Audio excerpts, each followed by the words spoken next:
அதாவது பாடு மரணம் என்பது ஒரு நாள் பிரச்சனையோட முடிஞ்சிடும். ஆனால் அந்த ஒரு நாள் பிரச்சனையிலிருந்து தப்பு வைக்க பிலாத்து கூட ஐக்கியமாக இருந்தால் அவர் சந்திக்கிற பிரச்சனை பல நாள் பிரச்சனையாக மாறி இருக்கும். இன்னைக்கு அதே போலதான் ஒரு பிரச்சனையிலிருந்து தப்ப கர்த்தரிடத்தில் சகாயம் தேடாமல் நம்ம இன்னொரு ட்ராக்கை நோக்கி பயணிக்கிறது நிமித்தமாய் அந்த பிரச்சனை நெடுநாள் பிரச்சனையாய் பல நாள் பிரச்சனையாய் இன்னும் ஏன் தலைமுறை பிரச்சனையாகவே அது மாறுகிறது. கர்த்தருக்கு மகிமை உண்டாவதாக. எனக்கு ஒத்தாசை எங்கிருந்து தேவன் தருகிறார். அதனாலதான் நிறைய பேர் பார்த்திருக்கீங்களா, சில சொல்லுவாங்க நீங்க இங்க போனீங்கன்னா உடனே அங்க போனீங்கன்னா எல்லாருக்கும் அதுதான் தேவை. வியாதியில் இருக்கிறவங்களுக்கு உடனே வியாதி மாறணும்னு தான் எல்லாருமே விரும்புவோம். ஆமா, பிரச்சனையில் இருக்கிறவங்க பிரச்சனை மாறின அந்த விடுதலை எங்கிருந்து வருகிறது? இன்னைக்கு அநேகர் அந்த அந்த அந்த தற்காலிக விடுதலைக்காக, நல்ல புரிந்து கொள்ளுங்கள், தேவன் தருகிற சுகம் தற்காலிக சுகம் கிடையாது. நீ சமாதானத்தோட போய் உன் வேதனை நீங்கி, இதுதான் கர்த்தர் தருகிற சுகம். 2 நாள் நல்லா இருக்கிற, 3ஆவது நாள் நான் திரும்ப திரும்ப போறேன், அது அல்ல. இது தற்காலிக விடுதலை. ஆண்டவர் என்ன சொல்லுவார் தெரியுமா? நீ எழுந்து உன் படுக்கையை எடுத்துக்கொண்டு நட, அப்படிதான் சொல்லுவார். ஆமென். இன்னைக்கு ஒரு தேவ பிள்ளைக்கு இதுதான் தேவை. கேட்கிறதுக்கு எல்லாமே நல்லாதான் இருக்கு.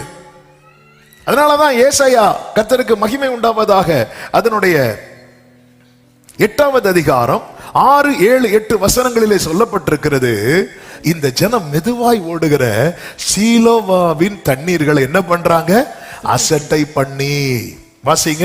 ரேத்சீனையும் ரெமலியாவின் குமாரனையும் சார்ந்து சந்தோஷிக்கிறபடியினால் இதோ ஆண்டவர் வல்லமையுள்ள திரளான ஆற்று நீரை போன்ற அசிரியாவின் ராஜாவையும் அவனுடைய சகல ஆடம்பரத்தையும் அவர்கள் மேல் புரள பண்ணுவார். எஸ், ஆண்டவர் சொல்லி மெதுவாய் ஓடுகிற இவர் இப்படிதான் இப்ப தருவேன் நாளைக்கு தருவேன் சொல்லிட்டு இருப்பார். இதெல்லாம் வேலைக்காகாது.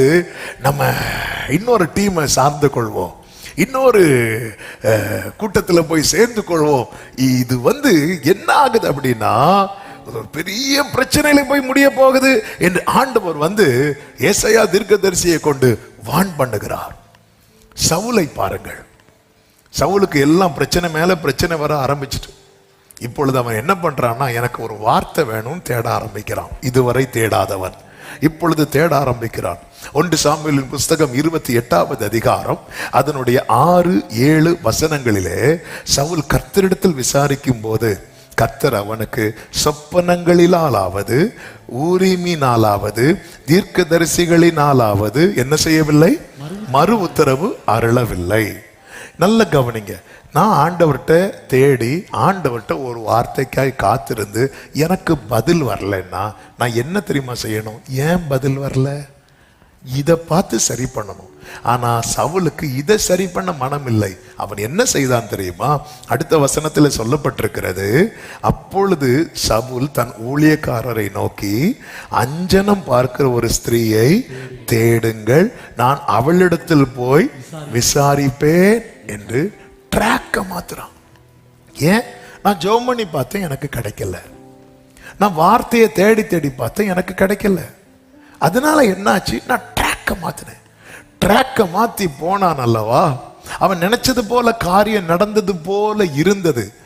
அவன் நினைச்சது போல யார் வந்திருக்கிறா? வயசான ஒருத்தர் தாடி வச்சு, இது யாருதான் பாத்தியா, அங்க தேடி கிடைக்கல, இங்க தேடி கிடைச்சி. ஆனா கிடைச்சி என்னாச்சு தெரியுமா? பொத்துன்னு விழுந்து கிடக்குறான். அது அவனுக்கு விடுதலைக்கான தேடல் அல்ல, அது அவனுக்கு அழிவுக்கான தேடலாய் மாறினது. ஆமென். அதாவது ஆண்டவர் இஸ்ரவேலரை ஆதாம் ஏவாளை சோதிப்பதற்காக ஒரு கனியை வச்சிருக்கிறார். அந்த சோதனையின் கனி தான் நன்மை தீமை அறியத்தக்க கனி. இந்த சோதனையை இவங்க ஜெயிச்சுட்டாங்கன்னா அடுத்து என்ன கனியை கொடுக்க போறாருன்னா, ஜீவ விருட்சத்தின் கனியை கொடுக்க போறார். இந்த ஜீவ விருட்சத்தின் கனியை உங்களுக்கு கொடுக்கிறதுக்கான டெஸ்ட் தான் நன்மை தீமை அறியத்தக்க கனி. இவங்க என்ன பண்ணிருக்கணும்னா, இதை பொறுமையா இருந்து இதை கை வைக்காம இருந்திருப்பாங்கன்னா அந்த அந்த மேன்மையை கொடுத்திருப்பார். ஆனா சாந்தா உள்ள புகுந்து என்ன பண்ணிட்டான் தெரியுமா? இதையும் கை வைக்க வச்சுட்டான். இதனால அவங்க ஜீவ விருட்சத்தின் கனியை என்றென்றைக்கும் என்று இழந்து போனார்கள். புதிய ஏற்பாட்டில் தான் கர்த்தர் சொல்லுகிறார், ஜெயம் கொள்ளுகிறவன் எவனோ பரதீசின் மத்தியில் இருக்கிற.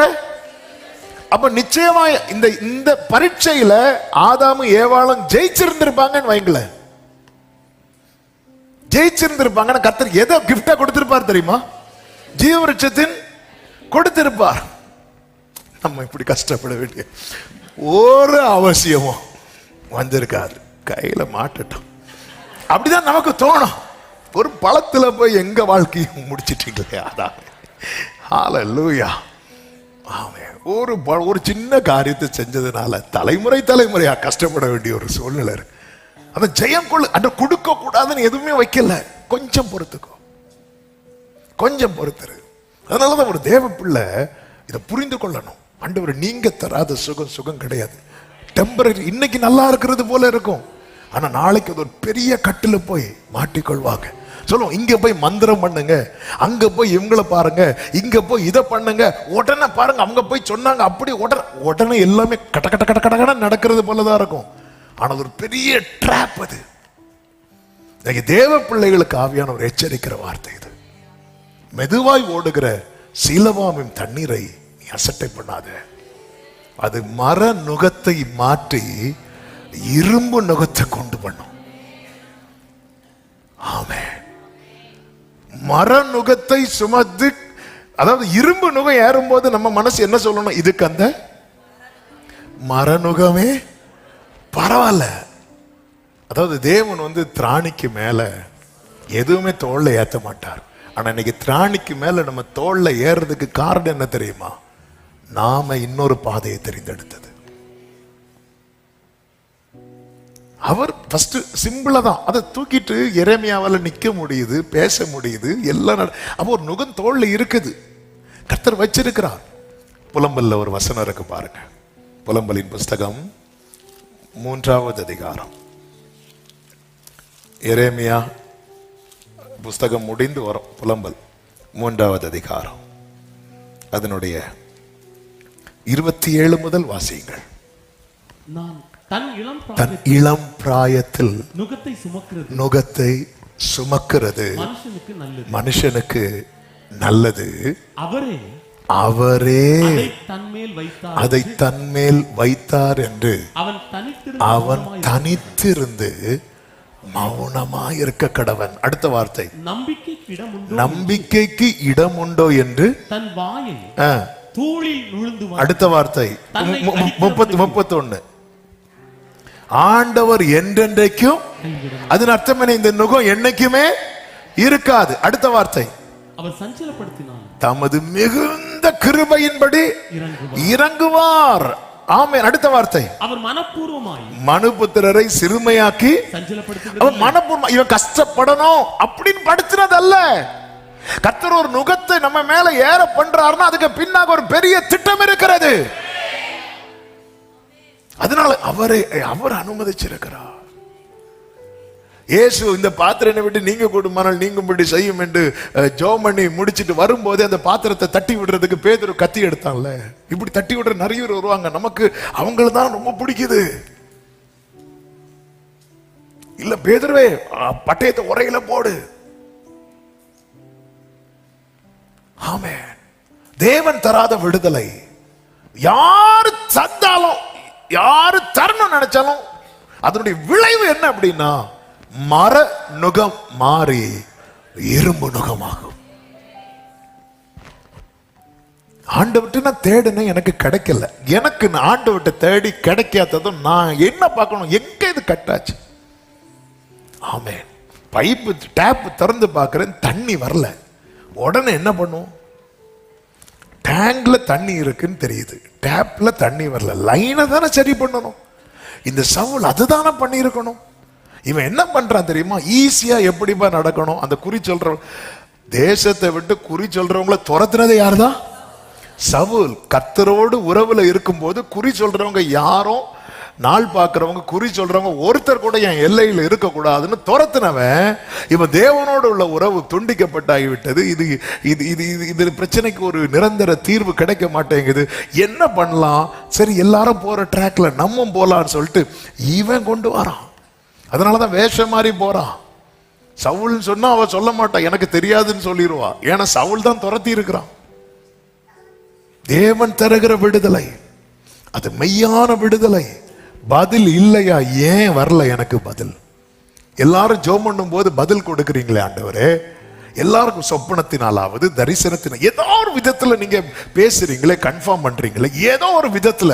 இன்னைக்கு ஏன்னா சவுல் வாழ்க்கையில இந்த பதிலை அவன் பார்த்தவன். கழுதையை தேடி போகும்போது கர்த்தர் எல்லாவற்றையும் அடையாளங்களினாலே அவனுக்கு உறுதிப்படுத்துகிறார். ஆனா இன்னைக்கு அது கம்ப்ளீட்டா கட் ஆயிட்டு. அப்படி கட் ஆனதும் நீ என்ன செஞ்சணும் சவுலே? நீ வெயிட் பண்ணணும்ல, நீ வெயிட் பண்ணணும்ல, தாவீதை போல அழணும்ல. இப்படி பரிசுத்த ஆவியை விட்டு எடுத்துறாதீங்க, நீ வெயிட் பண்ணி. இன்னைக்கு அதுக்கெல்லாம் டைம் இல்லை. மெதுவாய் ஓடுகிற சீலவாமின் தண்ணீரை அசட்டை பண்ணி சரி அங்க போகும். அவங்க போய் அவங்க போனதும் ஏதாவது ஒண்ணு சொல்லுவாங்க. நமக்கு என்னன்னா யாராவது ஏதாவது ஒண்ணு, என் காது ஏதோ ஒன்றை கேட்க கூடாது. என் காது கர்த்தர் தீர்மானித்ததை மட்டும்தான் கேட்கணும். கர்த்தர் சொன்னதை மட்டும்தான் கேட்கணும். ஆண்டவர் 10 வருஷம் சொன்னாருன்னா அதுதான் என் காதுல கேட்கணும். சாத்தான் 10 நாள்ல சொன்னா அது என் காதுக்கு வேண்டாம். ஆனா அதுதான் நமக்கு பிடிக்குது. எரேமியாவே சொல்றார், ஆமேன் கர்த்தர் அப்படியே. எல்லாருமே அதுதான். தேவன் ஒன்றை வைத்திருக்கு. அதனாலதான் இந்த இது எழுதும் போதே கர்த்தர் எப்படி எழுதுறாங்க, மீதியானவர்களுக்கு. கர்த்தர் உங்க மேல ஒரு நுகத்தை வச்சாருன்னா அவங்க தீபம் அணையார். ஆனா அந்த மர நுகம் இரும்பா மாறுச்சுன்னா கேரண்டி கிடையாது. மரம் இரும்பா மாறதுக்கு காரணம் என்ன? சில அனனியாக்களை வச்சு நம்முடைய நுகத்தை, நம்முடைய கட்டை என்ன செய்ய வைக்கிறோம்? அவிழ்க்க வைக்கிறோம். இன்னைக்கு சாயங்காலம் எங்க வீட்டுக்கு ஒரு அனனியா வரார்.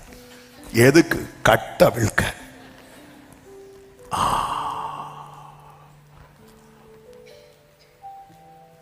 ஒரு தேவ பிள்ளைக்கு இந்த தெளிவு தேவை. சந்தோஷம்தான் ஆண்டவரே, இவங்க மூலமா சொல்லி இருக்கிறீங்க, சந்தோஷம்தான். ஆனா இது நீங்க அனுப்பாத வார்த்தைன்னா வேண்டாம்பா. குமாரன் உங்களை விடுதலை ஆக்கினார். மெய்யாகவே 10 நாளில் உங்களுக்கு இது செய்து தரப்படும், 20 நாளில் இது இப்படி எல்லாம் கேட்கும் போது இது இது இது இது இது நமக்கு இது நம்மை கவரக்கூடியது. இது நம்மை கவருகிறது. அனனியா சொல்றான், 70 வருஷமா 2 வருஷத்துல நான் பண்ணி தரேன். எரேமியா சொல்றாரு, நீ சொல்றபடி ஆவதாக. ஆனா கர்த்தர் அனுப்பாம இங்க பாரு, மர நுகத்தடி அதே போல கட்டும் உடையுது.